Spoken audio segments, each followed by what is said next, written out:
Hello everyone, welcome to my YouTube channel. कैसे हैं? I hope कि आप सभी अच्छे होंगे। नए ब्लॉग में आप लोगों का वेलकम है। सोया मॉर्निंग में आज हॉल में बहुत कचरा पड़ा था। मैंने कहा फर्स्ट काम सभी सो रहे, जब तक मैं मॉर्निंग में झाड़ू लगा लेती हूँ, फिर बाद में पोछा लगा दूँगी, मॉप घुमा दूँगी।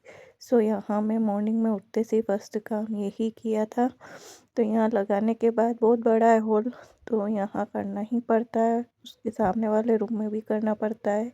उसके अभी गेट और खिड़की नहीं है, तो भी वो फटाफट से हो जाता है। मतलब अंदर आने जाने का खाली ही रहता है। तो यहाँ मैंने झाड़ू लगा लिया, फिर अब मैं मॉप घुमा दूँगी।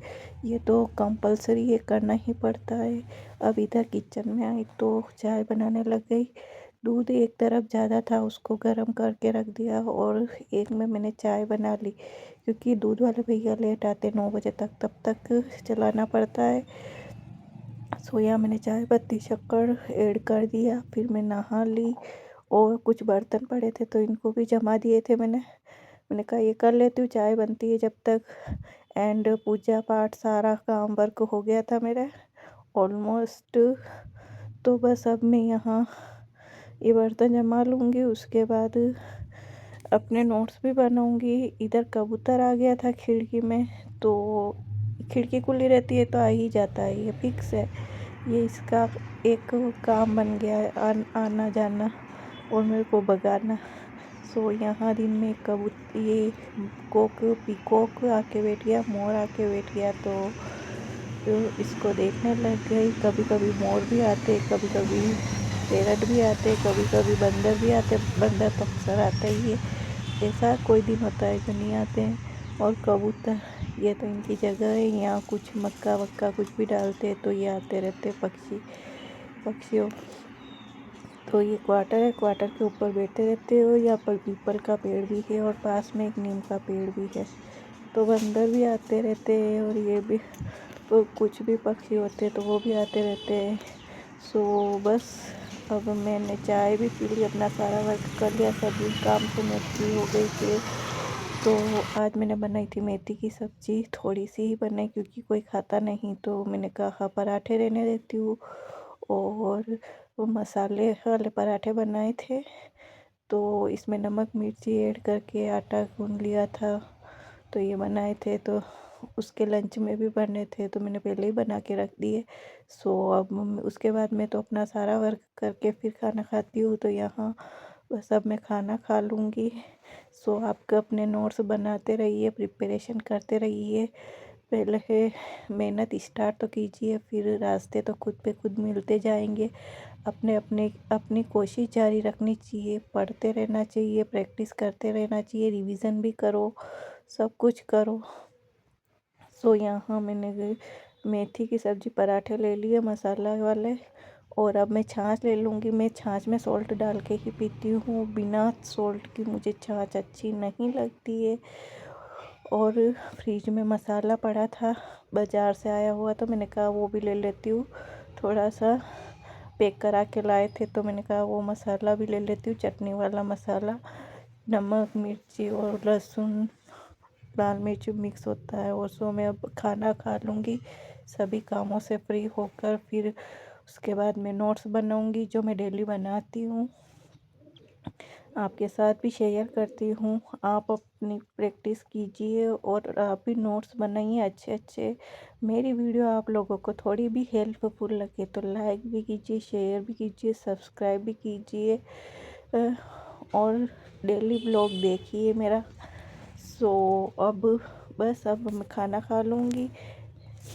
स्टार्ट करेंगे थार मरुस्थल का वर्गीकरण। शुष्क रेतीला मरुस्थल और अर्ध शुष्क रेतीला।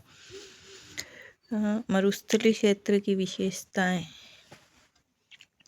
इधर क्षेत्रफल के अकॉर्डिंग देखिए 61.11% है, और कुल क्षेत्रफल पूछे तो 2,33,000 मीटर है, और शुद्ध 1,75,000।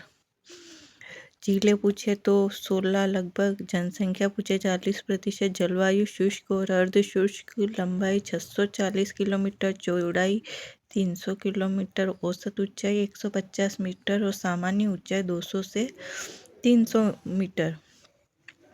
इसमें मिट्टी, रेतीली और बलुई ढलान, उत्तर पूर्व से दक्षिण पश्चिम, वनस्पति मरुद्भिद वनस्पति, जीरोफाइट बोलते, नदी लूणी नदी।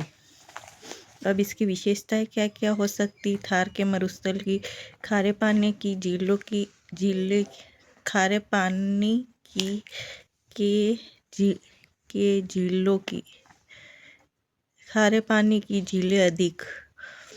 ये माइकोनिस्ट चट्टानें, गोंडवाना क्रम की चट्टानें, कुलधरा गांव, आकल गांव, वुड फॉसिल पार्क, कास्ट जीवाश्म उद्यान भी उपलब्ध है वहाँ। थयात गांव जैसलमेर में विश्व के दुर्लभतम जीवाश्म डायनासोर के अवशेष मिले। मांसाहारी पादप सदृश। आपको मेरी वीडियो कैसी लगती है? थोड़ी हेल्पफुल लगे तो लाइक कीजिए।